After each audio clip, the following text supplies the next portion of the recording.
every year is to talk about an amazingly wonderful event that seems to keep growing and growing and growing and growing. And I use the word growing as a pun intended. Big Arbor Day Garden Expo and Tree Giveaways coming up November 5th from 9 a.m. to 3 p.m. at Maui Nui Botanical Gardens with 1,800. Now 1,800. The number's gone from 1,400 to 1,800 native and Hawaiian trees to be shared one per person. Celebrate Ohio. We're going to talk all about the Ohio. And I have a wonderful lady here, Allison Wright, who really knows so much about plants and is a wonderful sponsor of of this event, along with a lady who works so hard at Maui Nui Botanical Garden and has for years and is doing more than ever over there with wonderful events. And I'm learning, just talking to her in the 5 minutes I've been here, really more about what's going on. Tamara, Cheryl, welcome. It's good to have you here. Thank you for having us again this year. We're so excited to be here. Well, we look at the evolution over the years. I remember from years people would get down there early and wait for their trees, and if you drove down that road, you would see lines. A line sometimes like it looked like about hundreds and hundreds of people in line to get their tree. And then you evolved through COVID, and you decided to have to continue. A lot of people were just saying, this is impossible. How are we going to do this? You did an amazing way of still continuing out there, and you expanded your online site, which has given you even more presence now online. I'm going to give out your website a few times because this is really an important thing for people to go to and visit. It's arbordayexpo.com. That's arbordayexpo.com. There's lots of reasons why that site's important, isn't there? Yeah, on that site you can do everything from look at the trees that we have available to sign up for your free tree, so you can pre-register for your tree. It also has our schedule of events on there. You'll hear about all of our speakers. It has our list of vendors on there, and you can also sign up to be a volunteer because we're still looking for volunteers. Well, because this is a huge thing. I mean, it really is. It would be a huge thing just giving away some trees, but I was just talking to Tamara before we started, and I did not realize that you grew most of the trees right there at your Maui Nui Botanical Garden. I mean, you said you grew about how many of the trees that you're giving away? Well, so the trees are sponsored by a few different folks. So Ku'ulanani Urban and Community Forestry Program sponsors the first group of trees every year, and that they've been doing that for this is the 19th year. Mm-hmm. Hawaii Electric Company buys 500 trees from different local vendors and Maui native nurseries and places that grow native plants. And then Bank of Hawaii this year is a sponsor for the first time, and they are sponsoring specifically ohia trees. Thank you. So 500 ohia trees from Bank of Hawaii. And how many come from your garden? So from our garden, you are going to be getting about 1,000, 1,200 or so. You know, I go by that place all the time, and it's a beautiful little oasis, but I never knew you had like over 1,000 trees there. It's like, wow, that's a lot that you're growing there and taking care of there. And of course, a big question is, okay, when people say trees, it's like, wow, but it's not just trees. We're talking about native Hawaiian trees, right? That's right. Native Hawaiian trees and shrubs. So Arbor Day is definitely there to celebrate trees in urban areas, and one of the reasons that you might consider planting a native Hawaiian tree is, first of all, if they're native to your area, and we do have lots of signage and people to help you pick a tree that's native to your particular area, then they don't need irrigation once they're established. So they are going to be much more water conservative. Yes. I was not aware of that. That's right. Well, they evolved to grow in that area with the rainfall that's there. Of course, you do need to water them when you first plant them. Don't just put them in the ground and walk away. Mm-hmm. But once they start actively growing and they've put out some roots into the surrounding soil, they'll be really, really water conservative. They also provide food and habitat for birds and insects that are native to Hawaii, especially if you live up country. There's still quite a few native birds and native insects that might be attracted to these trees and use them as habitat and food. What is it about that does that? Is the fruit they grow, or is it something about what makes birds attracted to certain local trees if they're native birds? Well, different birds utilize different trees, but one of the most important, of course, is ohia. So ohia has a blossom almost all year round that has a nectar that's that a lot of our native birds come to and use for food. That's why they got the long bill on some of those native birds that have That's the right. long bill that can get in there and get to the nectar, huh? But even koa trees, if you plant a koa tree and you live up country, I don't know if you've ever seen, they're the most beautiful insect that only lives on koa trees, I know. a koa bug. I have never heard or seen a koa bug. Have you? I've only seen pictures of them. I've actually never seen one. Isn't that interesting? And they're only Yeah. from the trees. They live Yeah. on that tree. That's right. And it's not bad for the tree. No, trees are fine with it. I mean, they feed on the leaves a bit, but it's not going to hurt them. That's amazing. So this is like the big, big, big thing all year. And it would be like big, big, big with 1,800 trees to give away. If it weren't for the fact that you're doing much, much more than that this year. But let's just again be clear. Folks, you can go online and you can check out all the different things and see a tree that you like and would be good for your area, and you can order it. I guess about 500 people have already done that, right? Yes, we opened this up just a few days ago, so the online reservations are live. You see links on the page there, and it's one per person or one per email. If you have a child that doesn't have an email, that's fine. You can still come, and you don't have to make a reservation ahead of time. We're going to have about 400 trees that are just there available for folks to choose when they arrive, even if they haven't made a reservation online. I'm trying to remember last year. I think it was at the Ohia that sold out. One tree was really popular, and it did sell out before the event. Everyone was wanting that tree, and you were getting down to the end. That was in the few final days. Some trees were gone. Yes, the trees do disappear. A lot of different ones too. Yeah. Yes, I think last year a lot of the trees went early. So, and it's a time when you can only a lot of these trees are very hard to find normally. So this is a great day to find unusual trees for yourself. Absolutely. Well, what also is online is the schedule, and you've really worked hard this year to have a family and a keiki inclusive program. In fact, you make it incentives for keiki especially, right? That's right. Yes, so we're going to be having a lot going on this year. So this year it's kind of centered around Ohia. So we have the Hale Ohia. So you'll be able to go to the Hale Ohia, and the keiki will be able to it's like a little passport. So they have to go around the different stations to be able to go back and get their tree at the end. And then with that, there's a whole series of Ohia centered talks on the schedule of events. So it'll be a fun day to learn anything Ohia you ever wanted to know. Oh, and one of the talks that you really can't miss at 10:45 a.m., Dr. Marion Chow, she used to be the seed person at Lion Arboretum, and now she does a lot of work with terraformation and kalelehua. But she is going to talk about all the different ohia types on Maui and how to recognize them. There's more than one species, so it's really cool. How many species are there? I believe that's...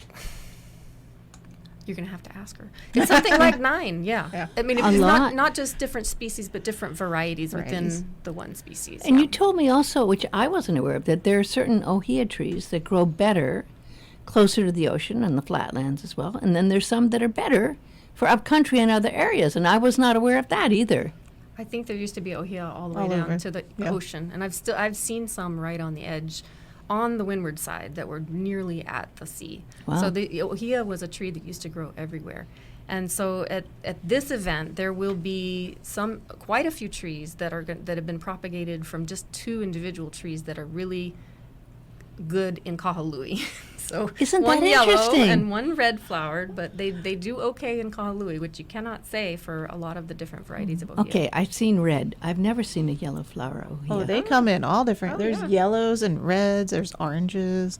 I There's didn't like know pale that. orange. They're ohia are amazing. So how many different varieties there are when you start looking When at do them? they start blossoming? About a year, 2 years? When do you typically see an ohia tree blossoming? Well, the ones that are growing from cuttings are from a mature tree, so they're blossoming right away as soon as Oh. they get big enough. Yeah. Uh-huh. That's The great. seedlings, maybe, I don't know. It could be 5 years. Could Yeah. be a while. But yeah. yours are from cuttings, mostly. Some will be from cuttings, and then Maui Native Nurseries has grown a bunch of seedlings, and so we'll direct those more towards people who are upcountry. Wow. Yeah. I think it's so exciting. So tell us about the kids. You're going to have a little fun event for the kids. Oh yeah, so in addition to the stamp station that Allison was just describing, there's going to be plant your own ohia seeds, and you can take them home and try to germinate them at home. So we have somebody from the Ohia Legacy Initiative that's going to do that. His name's J.C. Watson. And then we will also have free hiking decontamination kits, so that when you're walking in different areas, in case there might be rapid ohia death, you want to try and clean your boots and spray them off with alcohol. I had not heard about the rapid Ohia death thing. When did that happen? I never heard a word about that before. Well, it's not here on not Maui here yet. It's thanks to a lot of work by a lot of people who are monitoring constantly in Department of Land and Natural Resources and the Rapid Ohia Death Working Group. But we want to make sure that stays that way Like because that it is it's on another quite island? big on the Big Island. Yeah. Oh my It's gosh. devastated some almost 100,000 acres or something. Wow. Yeah. Oh, there's the Ohia trees mentioned in many chants Yes. and in many stories. It has quite a long respect in the Hawaiian culture, correct? That's right. And one of the things that we also want to emphasize at this event are we always have free Hawaiian cultural activities. We weren't able to do that for the last couple of years, and we're really happy to be able to bring that back. So we're going to have makahiki games. Yay! We're going to have Pohaku Kaho'ohanohano is going to grace us with his presence. He's a master weaver. He's going to be showing how to weave a little purse out of coconut fronds, and there will be oi oi, so you'll be able to make a whistle out of a kamani nut. Whole bunch. Oh, You and brought lei that in making. last So year. last year I she remember. did the Kamani Yes, nut it demonstration. was, Yep. it was yes, scary. Yeah. Well, it's Yeah. So we'll be doing that, and then there's also going to be so for the trees, so we're going to have there's going to be an arborist on site, so this will be fun too. So there's going to be an arborist on site all day doing climbing demonstrations, but so that's going to be Jake Kane. He actually lives on the west side. He has his own company, Kane's Legacy. And so he will be there, and the kids will be able to try out the equipment, so you can sit in the equipment and see what it's like to you're not going to be climbing in the tree, Yes. but you'll be able to swing low to the ground, but in the tree. And he's going to have a knot tying demonstration station, so the kids can learn how to tie different knots for that. So that'll be a lot of fun. So, I mean, I guess, oh, gosh, what have I seen? I've seen some amazing Samoan coconut tree climbers over my years and others, but I haven't seen a lot of other, I mean, I know that obviously the people have to trim the trees and everything, but I haven't seen a lot of it. But that is an interesting thing, that there's a certain Yeah. way of doing it, especially with some of these trees, right? Yeah, so he's done demonstrations for us in the past. So this year he's going to be there all day. He'll be doing demonstrations during the day. So he's going to be under the ficus trees with all of the nonprofit organizations that are back there.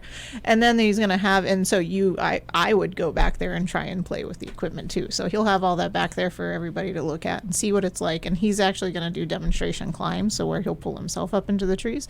We just had him teach a class for us just past Saturday for an arborist class. So he's very excited to do that, and his wife Rachel was there, and so we decided we were going to do a knot tying little station too. So Tamara's going to learn about that today. So When you say a knot tying, is knots, that, like Yes. knots, so like the proper knots to help you so you don't fall out of the tree you're climbing. So we're going to have like a little demonstration station so the kids can learn how to tie knots. Well, I know Hawaii Electric has been a long-time sponsor. Yes. But I couldn't help but say, I know sometimes these trees get kind of out of control, and they kind of find a home in around the wires. And I'm going, oh, this is going to be a little problem if this tree continues to go in and around all those wires. So, I mean, Hawaii Electric actually has to have teams to figure out how to trim some of these trees that are getting in the way, and maybe could bring down even a tree or electrocute something if someone goes and tries to play in that tree, right? That's right. So yeah, this is an important part of this event is Hawaiian Electric will be there. There will be all kinds of information about tree care, when to try to trim your own trees, when not to try to trim your own trees. In that case, it'd be as if it gets too dangerous and too close to the Absolutely. wires of the electric phone. Electric wires could get dangerous if you try to get up there and trim, right? Yeah, and Hawaiian Electric will be there to talk about that, and they have plenty of good handouts. And there will be arborists, an arbor station where people can ask. But Jake is going to be the person to ask about that for sure. What are some of the other nonprofits you've got coming? I think we've got almost 20 so far signed up, and this is again the first time that they are coming back since COVID. So we're really excited to have Maui Forest Bird Recovery Project and the Alawa Project, Maui Invasive Species Committee, Oahe Forest Restoration, Haleakala National Park, and a lot of associated organizations with them, Grow Some Good. Native Hawaiian Plant Society is going to be there, and they're going to be doing lei making, free lei making with native Oh, Hawaiian plants. And you get to wonderful. take one home. Oh, I like that. Yeah, it's going to be a lot of fun. So a lot of these in Manukau Hawaii, Watershed Partnership, East Maui Watershed Partnership, Maui Nui Seabird Recovery, they have a lot of activities and giveaways as well at their booths. So if you're just tuning in, this is really an amazing event that I just absolutely love. Every year, this Arbor Day celebration is amazing, but this year, I think there's more trees than ever. 1,800 trees being given away at the Maui Nui Botanical Gardens, happening on November 5th from 9 in the morning till 3 p.m. With parking across the street. I don't know if we mentioned this, but it's free. Yes. It's 100% free. I mean, you don't pay to get in, Nope. Right. and you don't pay for the trees. Nope. Now, there is going to be a plant sale. I mean, and this is good. Because some people start kind of get into this going, well, I like these trees, but I kind of wanted a plant that that may not be available or something. So what are you going to, and I was talking to you, Tamara, you do plant sales every Thursday, and I wasn't really too aware of that. I think you may have told me that in the past. But what do you do as far as plants for sale, and how is it different than the trees? So at the event, we're going to also have vendors. So aside from all the other free activities you have, we're going to have vendors there. Some have been there before, some have not. We have 2 fruit tree vendors that are going to come. We have Hawaii tropical fruit growers, so they're going to have mangoes and small citrus. We have Aloha Honua, who's been there in the past. He has a lot of different citrus trees as well. So we have 2 fruit tree vendors coming, so it'll be exciting. People are always asking about fruit trees. Mila's succulents, so she has a whole variety of different kinds of plants available for sale, from succulents to a whole other variety. Maui Association of Landscape Professionals, we always have plants that we try to bring in unusual plants for sale too. And then we're also going to have the Maui Master Gardeners that are going to be there. So the Maui Master Gardeners, they're not only just going to be selling plants, but if you have any issues with your plants at home, you come and ask them questions. So they will be there selling their plants as well. I think a lot of people have questions about this. I mean, I'm one of those people that I love plants, and I'm not really good with some of them, and then I start looking at them going, I can tell you've got a problem plant. I mean, is it the weeds that are growing like 6 inches high that's making you die? Is that what it's doing? Because you say, okay, I'll pull some weeds. Is it because you're not getting enough sun? It's like, okay, I'll try moving you. Is it, am I giving you too much water? It's like sometimes I don't get real clear answers. If you have any of those questions, come and ask us at either the Malp booth or the Maui Master Gardener. So we'll both be there answering plant questions all day long. So we're going to be having both of them. The Master Gardeners are also selling honey. They have all their honey that they're going to have for sale. The other unusual nursery is Azteca Nursery. So Leo is going to be coming. He's the owner of Azteca Nursery. He has a lot of desert rose that he hand hybridizes and breeds himself. So a desert rose is kind of like a succulent plant, but it's very finicky. But he'll tell you all about how to take care of those in your garden. And they blossom year round, pretty much. Yeah. and they're beautiful. Yeah. It's interesting, because I've seen some of them, and they can be finicky, but at the same time, I guess if you don't want to eat a lot of water with a succulent, I would imagine. No, if you want drought tolerant plants, get the succulent plants. And Yeah. there's different ones that grow better at different areas of the island. Like native plants, they're going to have different areas they'll grow better in. So. And I think some people kind of get into this. We've had this terrible drought problem, and it's been kind of heartbreaking sometimes when we look at how hungry and how dry some of the areas have become, to the point where I was walking up in Lower Eau yesterday, and I don't know what happened. There's always some water that comes down under that old bridge, and there was no water. I mean, I don't know if it was diverted or what happened, but I've never seen it completely dry. We're going to have a solution for you, too. What? Tell me. Well, A at garden the hose? event. Well, no, so at our event, so it's not on here. So we have somebody who's going to be all day, off and on, an ongoing event where you can go and ask irrigation questions. So we're going to have a little demonstration area set up with pipes, so you'll be able to turn on the different kinds of sprinklers to see what they do. You can ask how to fix them, what would be best for your area. Yeah. If you want to change your irrigation to make it use less water, these will be the people to ask. Absolutely. It's weird because I was just looking in the Maui News, and they said that it's been very dry, but they're expecting a very wet year next year. You don't know if that's going to be the case, but it's been interesting. We've seen this sometimes with the reversal of Niño and El Niño and Niña. And anyway, maybe next year we're going to get a lot more rain, but it's been hard. on some of the people who have a lot of plants. I imagine you're in this business and you have to take care of your plants because you go out and you take care of many plants. Have you been seeing plants under stress that are out in landscaped areas of some of these places? Yeah, it depends on where you are on the island. So different because of the way we are, where we are, different areas. Some areas have a lot of water still. Other areas are very dry. Yeah. And you really have to look at your landscape and decide what are you going to do to adjust to that. So that's a whole talk show in itself. But yeah, we'll have questions. You'll be able to ask all these questions. But yeah, so some plants are stressed out. Some people had to turn their irrigation off. Other people were able to leave it on, which I know caused a lot of questions to arise from that situation. I hadn't heard of anyone turning their irrigation off. I guess that must be out towards Hana or something on the North Shore, huh? Some areas of Haiku? I had really not heard that. No, the county actually required that certain areas Oh, you had to because of turn the drought. because of the drought. You had Oh, to yeah. turn irrigation off. So there was areas where required to turn irrigation off to not water their plants. Right. Whereas their neighboring town may have been allowed to keep their irrigation on, and I know that caused some It did cause some concern. concerns within Well, the community. So And it's also hard when you're growing things and you're a ag person, you know, of course. Starting the day on November 5th, Saturday, that's the Saturday after next at 9:30, Aina starts at home. Every native plant matters. This looks like a very interesting talk, and I know you mentioned it already, Jeff Bagshaw. He's with the Department of Land and Natural Resources Division of Forestry and Wildlife, which I have to think on this island it's got to be a absolutely huge, huge job. I mean, right, I can't even imagine the work that entitles, right? So it's going to talk to you about things such as the space that your yard should be, what you should plant there, things that people really probably need to know. Some people may know this. They're going to trace how the plant you take home at this event could connect to fish in the reefs and seabirds traveling in the Pacific. Well, now that's interesting. I hadn't considered that.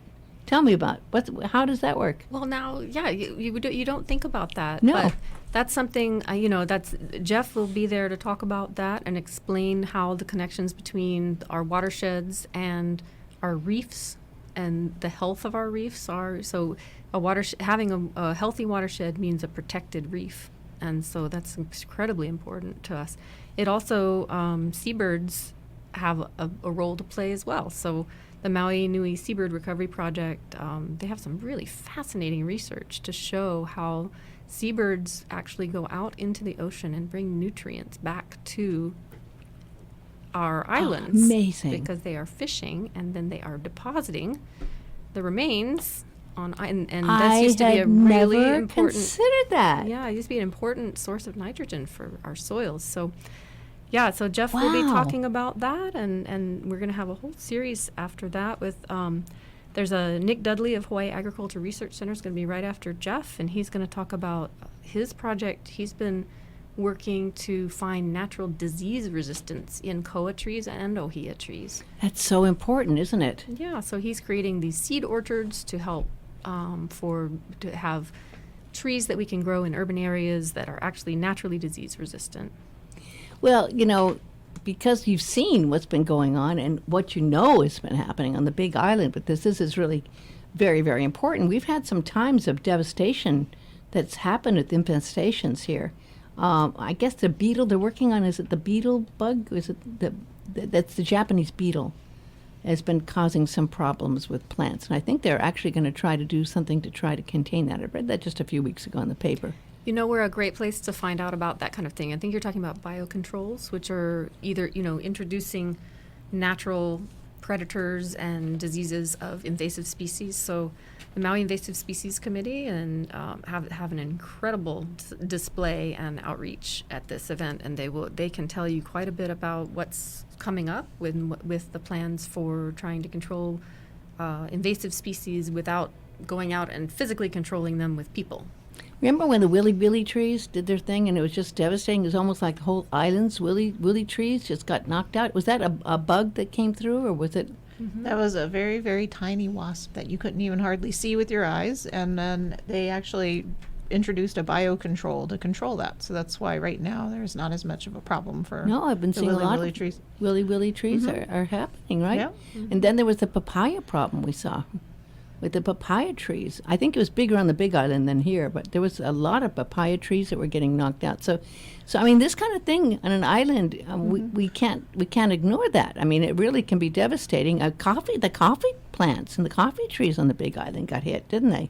Even the coffee tree. So there's a coffee berry borer, which is not on Maui yet, but on all over the islands, there's actually a fungus that's attacking coffee plants all over the island. So I think Hawaii it's one of the places where the most new pests and diseases are introduced on a monthly basis. There's like 3 or 4 new insects and diseases that actually arrive in Hawaii.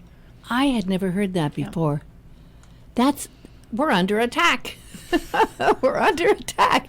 That's massive for 3 or 4. This is why you support the Department of Agriculture when they're at the airports and they're looking for anything coming in, or they're inspecting packages that are coming in. This is their job. They're trying to slow that pace down. They won't be able to stop it, but they can certainly slow it down. And maybe they can, if in certain cases, they'll be able to stop something. I mean, isn't that kind of how the coqui frogs kind of came because there were some plants from some other islands that came in, and some of them had coqui frogs? Yep. If I remember correctly? Absolutely not. Yeah, the horticultural industry has to be really careful, and I really respect Maui Association of Landscape Professionals for the leadership that they've shown in making sure that plants that come into Maui don't introduce more invasive species or become invasive species themselves. So one of the things that's going to happen at this event is the award presentation. You want to talk about that? That's at 1:00, I believe. Yep. Right? So 1:00, we're going to have the Malama Ika Aina Award presentation, and you'll have to come and visit to see who's going to win the award. But this is somebody who's worked in Hawaii grew up in Hawaii, but worked in the landscape industry in Hawaii for over 20 years, and works on Koho'olawe and loves the Hawaii. He is Hawaiian, so he actually loves to spread his culture with anybody he meets, and he meets a lot of people. He works in the hotel industry, so I'll tell you, he does cultural tours every week. So he loves to spread his knowledge about all the native plants. And that's so important. I mean, that really is. And I have to give kudos to some of the hotels. I mean, I know even the Four Seasons did their little area of native and have the talks and walks around there, and I know some of the other hotels have taken up. You know, one hotel comes up with an idea like this and shows how it can happen and how they can add to people's awareness of it, and then people really like it, and then another hotel comes with the idea and says, hey, this is really a cool thing people are liking to find out about the native plants. So it kind of works organically to spread the idea of what people want to learn and support with the natural plants that are native plants, right? I remember when I started back in the early 2000s, and people would always say, oh, native plants are kind of ugly. They don't have a lot of flowers. Where are all the flowers? You know.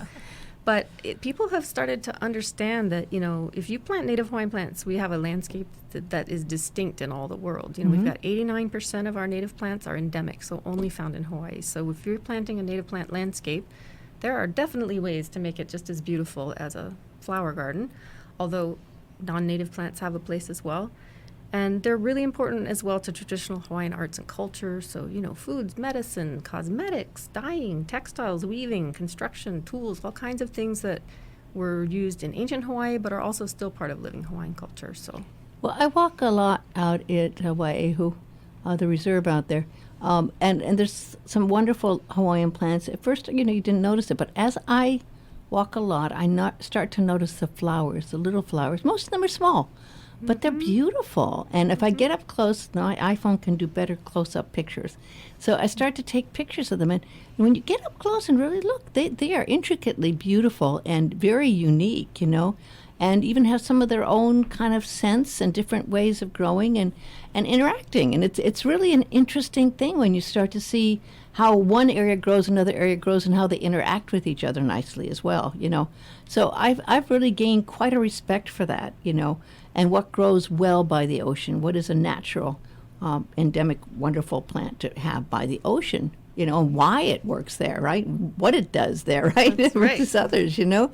And just the palm trees. The other day I was walking, I couldn't help thinking of that beautiful poet, and he had, I think, how many species? Thousands of species of palm trees out there in haiku. William Merwin, yes, we're talking about. And Merwin Conservancy. He just fell in love with palm trees. And he went out and he would plant a palm tree every day. As long as he could get up and walk, he was planting a palm tree every day out there. and made what is a rather kind of rough, scruffy little area into an amazing oasis of palm trees, and it's like he wrote many poems about the palm trees and the beauty of them. And again, you learn to see how many palm trees are there. And I have a friend who actually she's married to John Cruz, and she's growing these beautiful koa trees up country.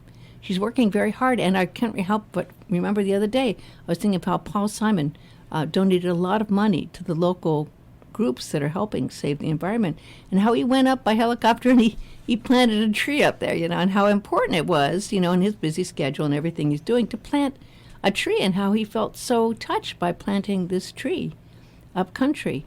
Absolutely. And one of the things that I think is hidden that you don't see very much is the people that will be at this event, the conservation groups that do work to protect the forests, and they work really, really hard. It's dangerous physical work out there. We're protecting the forest, building fences to keep animals out that are destroy the forest, and managing really bad invasive weeds. So come see what they do, and help to support what they do as well. I absolutely agree, and I mean, this is something that we are part of, and I think more and more people are realizing when you say respect the Aina, I mean, there's so many levels to respecting the Aina, right? and that takes love, it takes care, it also takes some learning, It takes a lot of learning, because a lot of these things that you teach I don't really know about, and I'm sure a lot of other people don't either. But when you get a free tree, I think you have a tree that you feel a responsibility towards, and you start to learn, right? I was thinking the other day about you and how many trees you've planted with this program over the years. I mean, have you ever stopped and thought for a minute how much you've planted over the years? I'm sure not every tree that has walked away made it, but but just the effort. Come back and get another one. Yeah, getting the right tree in the right place. I'd like to encourage anybody who's been to the Arbor Day event in the past, if you have a photo of your tree from a past Arbor Day event, we would love to be able to share that. So bring it with you. Bring Thank a you. photo on the way. That's a great idea. Yeah, we'll have a way to share that when we I get there. really I appreciate the work that's involved in this. Now, just one last thing I want to remind people. This would be a wonderful thing to volunteer. You have a lot going on, and you really could use some volunteers. This is a huge thing, giving out 1,400 trees, handling all the different nonprofits, organizing things. It'd be a great thing for people to help out with. So how many volunteers do you need? Let's visualize having people. How many do you need? Well, right now we are looking for people for event day. So if you'd like to come help out and do a little shift with event day, we need help with the lei making and the cultural activities. So Cool. you can learn how to do it and then pass that on and teach it to keiki that come up. We always need help with setup and breakdown. Set up and breakdown. That's always a setup, not so much breakdown as the Not breakdown. as fun, but yes, setup and breakdown. Come build tents. So we'll have information there, and then you can build the tents, break the tents down. That's important too. So we'll be working on that all day. Yeah, and even I need people to just sit in the front and say count hello. how many people are coming in and say hello. That's an easy job. Even That's I could do that. Yes. We have a tally counter for them. Yeah, so we have. We're hoping. Well, see, last time we did this in person, we got over 1,800 people. So I am hoping we'll getting about 2,000 people this year. So make sure you come. You can't beat it. It's all free. There's events for the adults. There's events for the children. There's going to be ongoing events, a tree planting demonstration. So when you get your tree, you can stay for the tree planting demonstration. We're going to be doing a citrus pruning demonstration, or just you can use that for pruning anyway.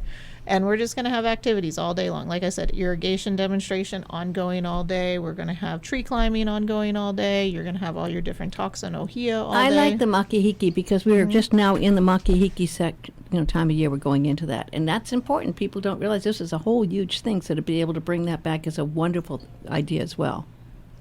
Yes, and it's just a small part of makahiki, just some of the games that people play. But yeah, really, really popular with the kids. Well, Tamara, thank you. And I always thank you too, Allison. Every time I talk to you, I learn so much. And then I realize I have so much more to learn. So I really, truly appreciate it. Let's give out the website one more time for people. So it's arbordayexpo.com. So make sure you visit us at arbordayexpo.com, and it's for Saturday, November 5th from 9 a.m. to 3 p.m. and it's 100% free for you and your family. ArborDayExpo.com.